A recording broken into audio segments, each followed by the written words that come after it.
NewLeaf's TS201 technology is one of the most interesting new biological technologies to hit the market ever.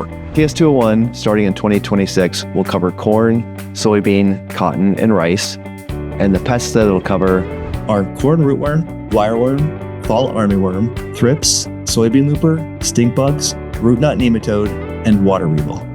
TS201 is best applied at planting, so you can do that with either seed over treatment or with a planter box treatment. These are live bacteria that are growing with the plant. They actually colonize the plant for the season, and that's one of the huge benefits. You can apply them once and you can realize that throughout the season. So for corn rootworm, for example, the plant will naturally try to defend itself against a corn rootworm attack. So it detects some larval feeding at the roots, and it will naturally try to put out a chemical to repel larvae. We've measured roots with TS201 treatment, and it puts out 1,000 times more of that chemical than roots that were untreated. So it's just a phenomenal effect of that really kind of boosting of the plant's own defense systems. The response to TS201 in the marketplace has been fantastic. Over the course of the 2 years, it's been on 1.5 million treated corn acres. We're hearing great stories from growers. So there's a grower who does corn on corn year over year, and he was telling us stories around normally when he plants, he's got a beetle bomb several times in the season to control the insects.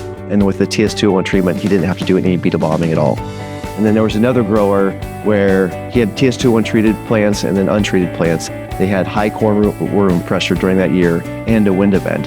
He showed us pictures where to the row, you could see the TS201 treated plants standing where the untreated were heavily lodged. It was very cool.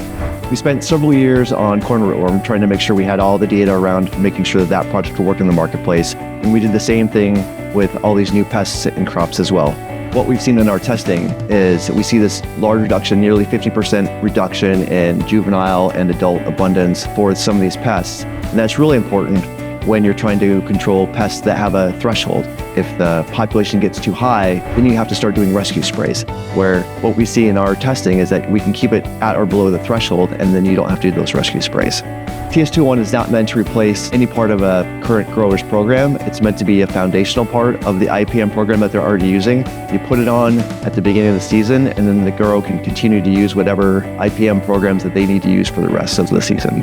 Taking biocontrol starts by using technologies that are data-backed and science-led to provide season-long defense on cotton, rice, soy, and corn.